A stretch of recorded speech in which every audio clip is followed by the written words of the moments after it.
Hello once again, everyone, and thanks so much for joining us for Tuesday's edition of Alaska Weather on the 26th day of January 2021. I'm Dave Percy, a meteorologist with the National Weather Service, hosting today's show once again.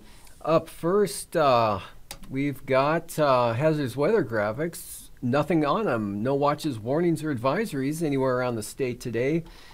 Not much going on aside from the colder temperatures we've seen and gusty winds in the northern panhandle today, and then a weakening intense storm out over the Bering Sea, but none of that has generated any watches, warnings, or advisories, at least for the next 24 hours or so. On satellite, you can see that intense storm rolling right up just about over the top of Shemya with sea level pressures down, say, to about, well, under 940 millibars, about 938 millibars was tagged at let's see, late this morning, about 9 or 10 a.m. on the surface analysis, and a pretty strong front pushing eastward with storm and hurricane force wind warnings, mostly storm warnings in advance of the front. The hurricane force wind warnings, wind speeds of sustained 65 knots occurring out over the southwest Bering and western Aleutian areas, and winds coming up now over the Alaska Peninsula and, of course, Fox Islands, as well as the Pribilofs and the northern Bering Sea, as that front pushes inlet eastward and northward, with the low center hanging back to the west. So as the front pushes out to the east, it's going to slow down and weaken considerably, and it's currently doing that. You can see it's starting to get a little ragged there in the last frame of the picture, shredding out a little bit. Otherwise, fair skies, Bristol Bay and over much of interior Alaska. Some cloudiness there over the western interior areas. You can see as still a weak disturbance over the northern Bering Sea, lifting into the north of the Bering Strait there, producing some clouds, maybe some flurries or isolated light snow showers in those areas up to the western Arctic coast, western Brooks Range, but generally dry for the remainder of the state, or it was dry for the remainder of the state throughout the day today, and especially the Panhandle. Winds on the increase, so for northern Lynn Canal, 55-mile-per-hour wind gusts reported at Eldred Rock and Queen Inlet there in Glacier Bay, and of course Eldred Rock and Lynn Canal, and those winds may even increase further tonight, and lighter winds over the southern areas with cloudy skies, clouds over the Prince of Wales Island area. Otherwise, not a bad day, mostly clear and dry for southern Alaska, and staying well below zero over the interior at mid-afternoon. Fort Yukon, minus 20 degrees, and Umiat Airfield, 30 below zero at 3 p.m. this afternoon. Otherwise, winds starting to pick up along the North Gulf Coast today. Wind gusts close to 40 miles an hour at Seward this afternoon, anywhere from 35 miles an hour, Valdez, Prince William Sound areas. And then you can see that tighter gradient over the northern panhandle. That's where the strongest winds of about 55 miles an hour on the gusts occurred, with much lighter winds down to the south and dry conditions with weak low in the Gulf of Alaska, and any shower activity is off the coast there, east of Kodiak or well south of the North Gulf Coast. And then rain, heavy at times with that frontal boundary. The front brought 1 3/4 inches of rain to Adak, along with a peak wind gust they had of about 75 miles per hour earlier, before as the front pushed through there. Didn't get any reports from Atka that I could find, and winds coming up 63 miles an hour at Nikolsky. I looked last observation there, and still on the upward swing with the eastern Aleutians and precipitation moving in as well. And then even the real strong winds, the 65 knot sustained winds, which is about 75 miles per hour sustained, which was a peak wind gust at Adak, but these are sustained winds occurring from Amchitka Island out to Shemya and Attu.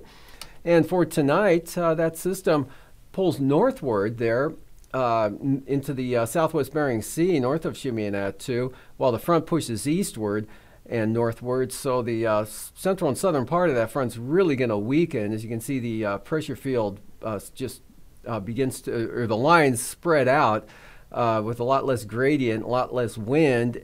Still be some moisture there with a warming trend. Could start out as snow, so snow changing to rain type of situation with mixed precipitation getting possibly all the way up to Nunivak Island, St. Matthew Island, definitely for the Pribilofs, and then windy with snow shower central Aleutians, strong winds and snow for the western Aleutians. Otherwise, that disturbance I spoke of up to the northwest there kind of lingering in the area with maybe some flurries and clouds. Otherwise, a mostly clear night, except for the Yukon Flats. Could see some cloudiness maybe down toward the eastern Alaska Range on the north side. But variably cloudy there for the Bristol Bay area and the southwest interior, to Kodiak Island, to mostly clear.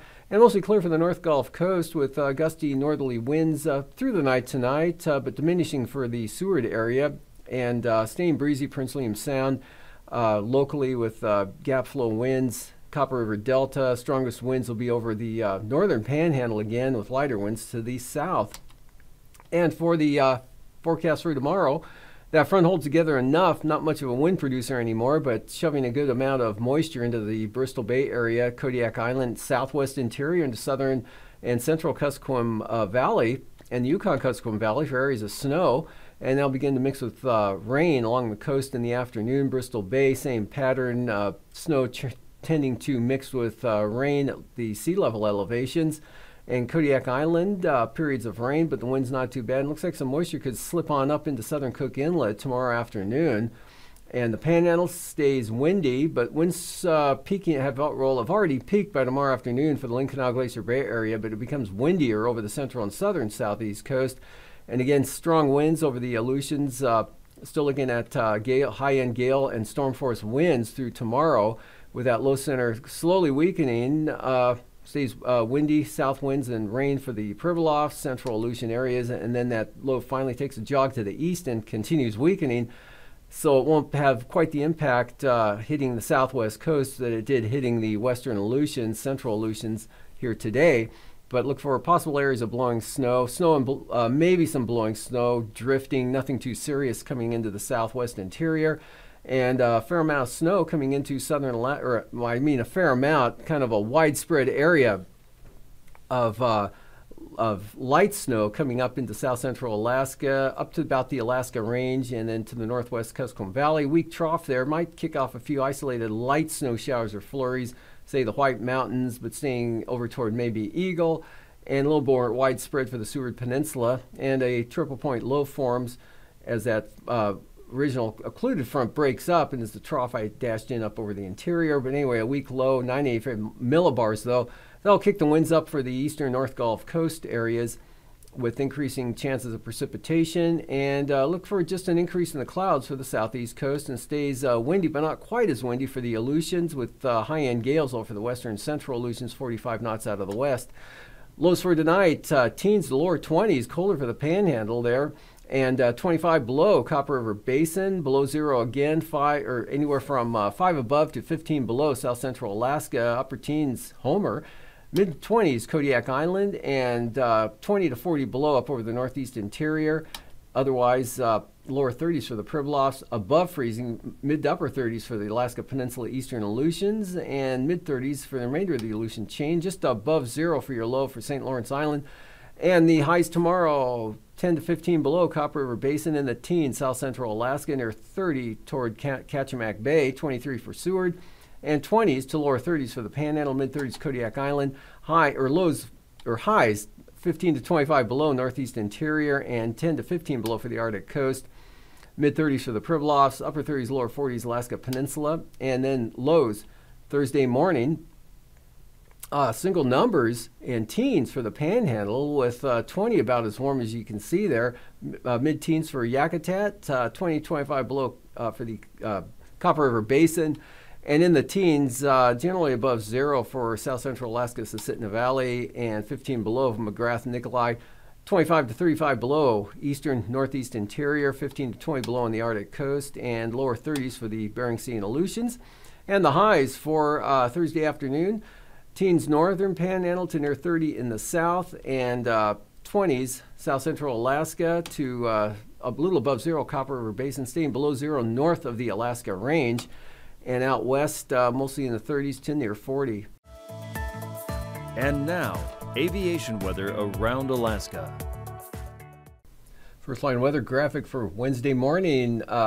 Still mostly VFR through all of interior Alaska.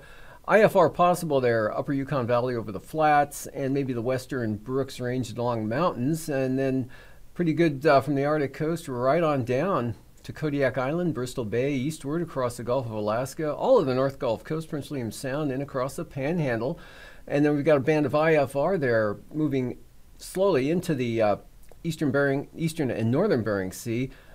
St. Matthew Island to right along the Nunivak Island coast late tonight across the Alaska Peninsula. VFR, pretty good swath there behind it, behind the front, and ahead of the intense low out over the western and southwest Bering, with more IFR from Amchitka westward to probably the Komodorskis.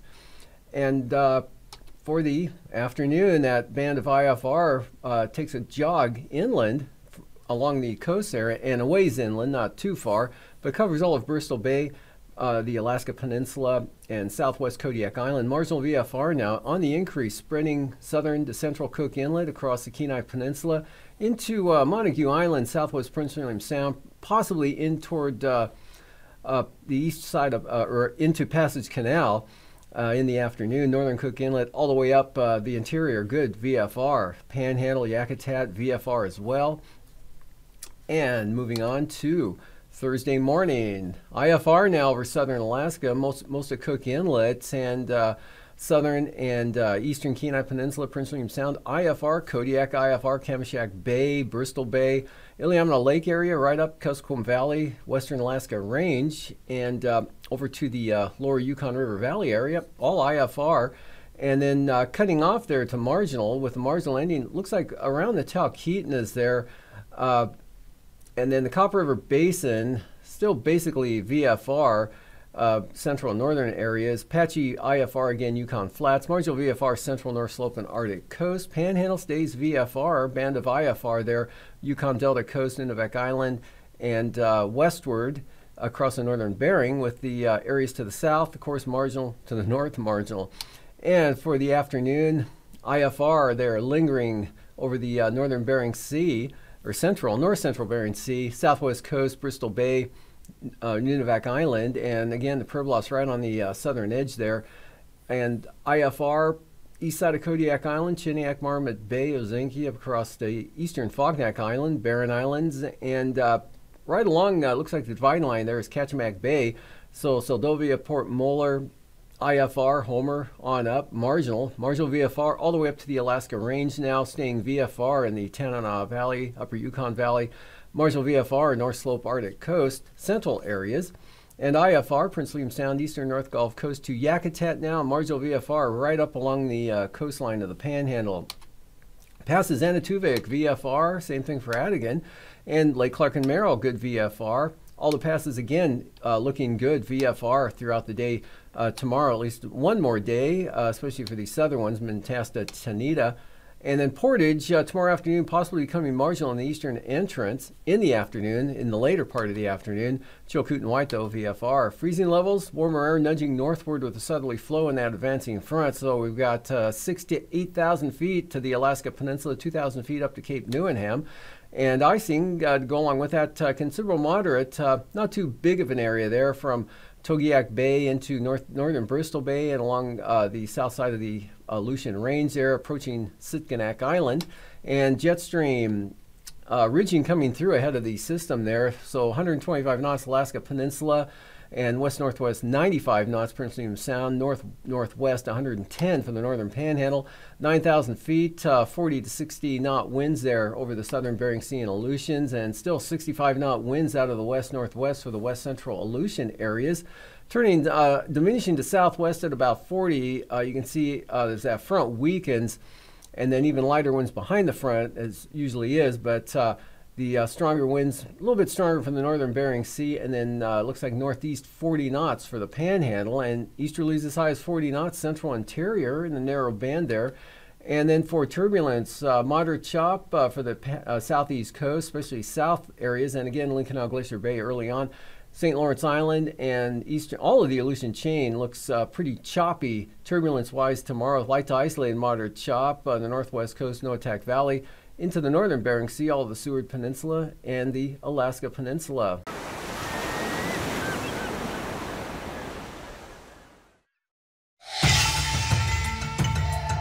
On March 11, 2011, a powerful tsunami hit Japan, destroying cities and villages. As the water receded back into the ocean, it pulled what remained of buildings, cars, boats, and homes along with it. Scrap metals, plastics, and objects of all shapes and sizes either sank near the shore or floated away. In the days that followed, large masses of floating debris could easily be seen by satellite imagery and aerial photos.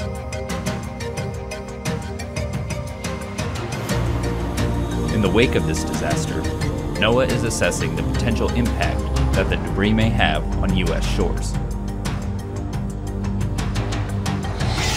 So, where will this debris go, and when will it get there? To help answer those questions, scientists are using computer models to estimate the debris' path, using its starting location in the tsunami zone and historical weather and ocean conditions. The findings are that some debris could pass near or wash ashore in the northwestern Hawaiian Islands as early as this winter. Debris may also approach the west coast of the United States in 2013 and potentially circle back to the main Hawaiian Islands in 2014.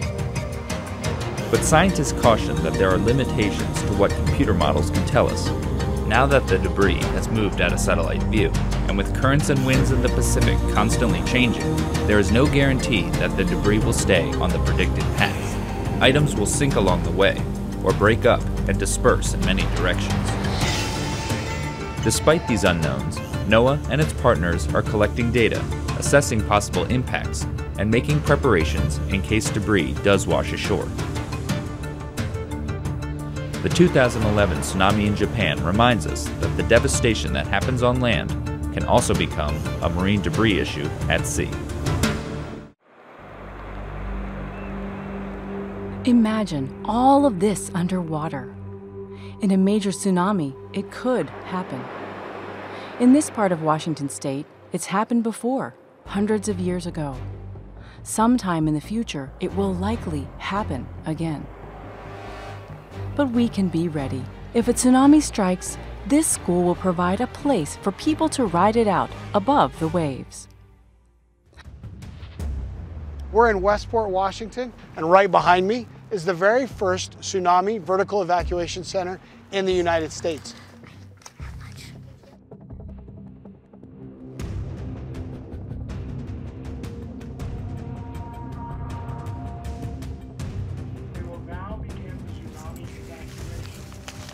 This is an emergency.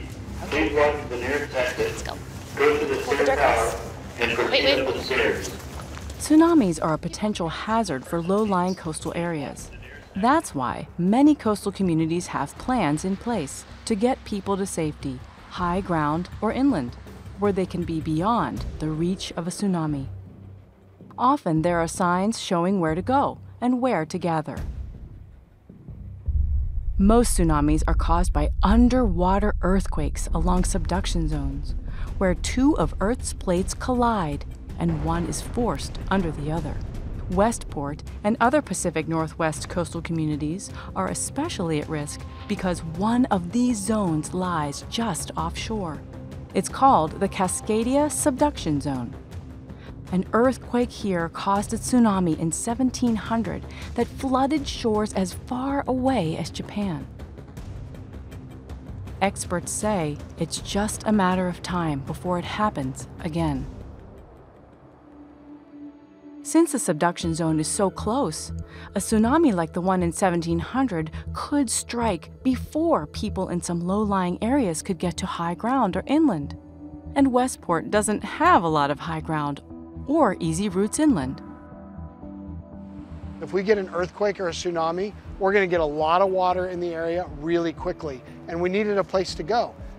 So our community built this brand new school, and above our gym and cafeteria, we have a roof, and so the idea is that we'll get all of our students up, and anybody from the community who needs to get up, they can get up there as well.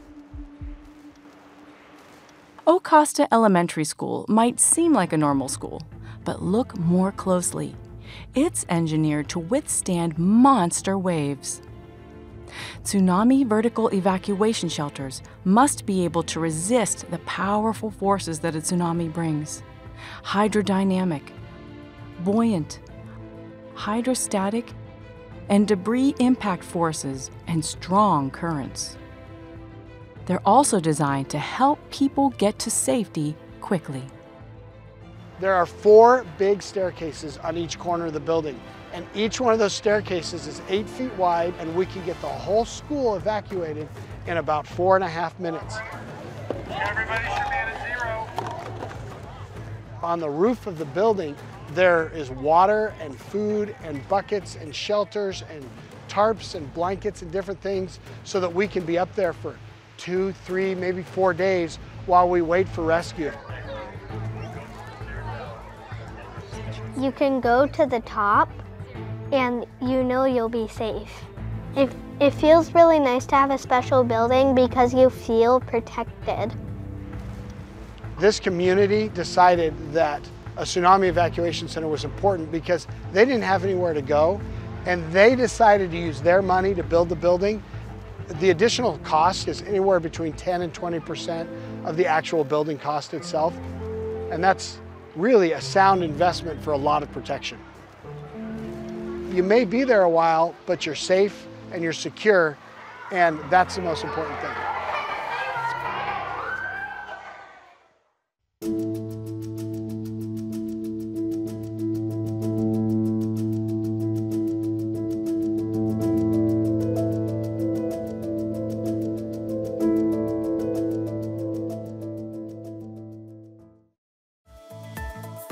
And now, marine weather around Alaska. Welcome back to today's sea ice analysis. Not a lot of change. Northeast winds pretty gusty there, about 35 miles an hour, maybe 40, St. Lawrence Island out of the north and northeast. So that continued to push the ice southward there, but kind of backed up on the north side of St. Matthew Island. The heavier ice is, some thinner ice off to the south. And then pretty good ice in toward Kuskokwim Bay. Minimal ice there in Bristol Bay, and ice trying to get a little bit more south of the Forelands and Cook Inlet, but not much at all there in Kamishak Bay. Moving on to the coastal water forecast. South coast, small craft advisories tomorrow. North winds 25 knots, 20 knots for Clarence Strait with 4-foot seas. But small craft advisories, pretty brisk north wind there for Stevens Passage at 30 knots with 6-foot seas. And then gales with storm force gusts there for Lynn Canal and Glacier Bay. 40 knots sustained, gust 55, and the north coast, northeast 25 to 30 knots with possible gale force gusts. Outlook for Thursday, swing those gale force or southeast gales at 35 knots for the north coast. Small craft advisories for the south coast for 30 knot winds out of the southeast. Small crafts also for Clarence Strait, southeast 25, northeast 20, Stevens Passage. And winds coming down to small craft level advisories for Lynn Canal, Glacier Bay, north 25 knots, seas 5 feet. Prince William Sound tomorrow, northeast 15 knots. Cook Inlet, northern Cook Inlet, northeast 15 knots. North Gulf Coast, east at 15, 4 to 5 foot seas. Barren Island, southeast 15 knots.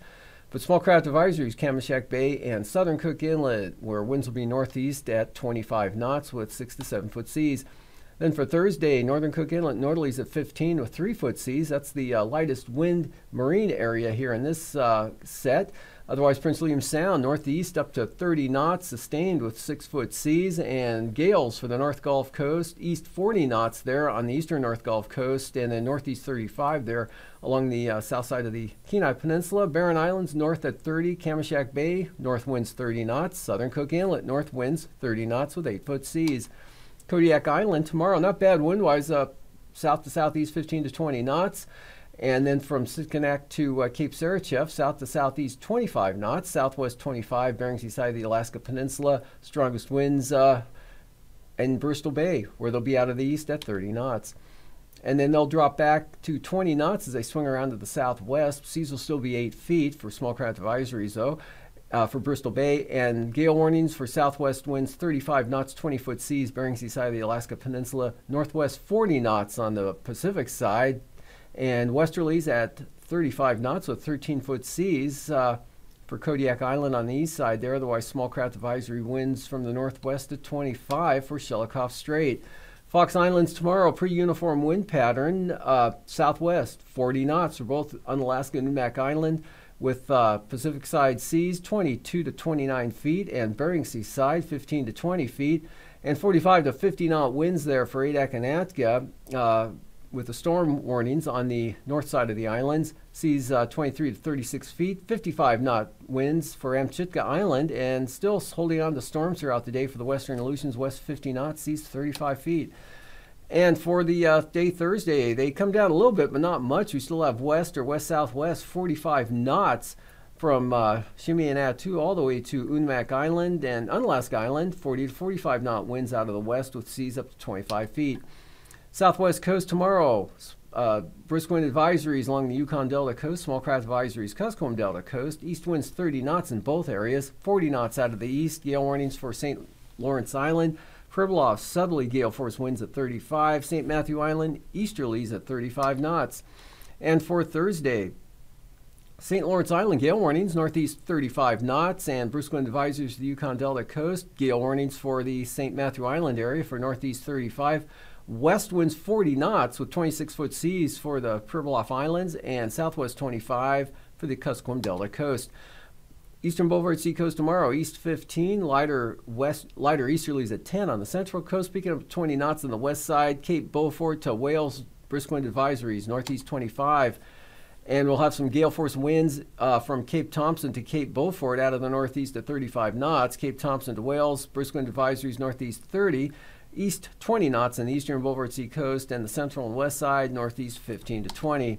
For tonight, that front really weakening now, the gradient slackening off considerably as it pushes in toward the Alaska Peninsula with some moisture, and stays quite windy though out over the western Aleutians, but that gradually improves. These forecasts are for planning purposes only. Call 1-800-WX-BRIEF for a formal pre-flight briefing. Always file a flight plan before you go flying. The U.S. Coast Guard Auxiliary urges you to leave a float plan with a friend or the harbor master before you go boating.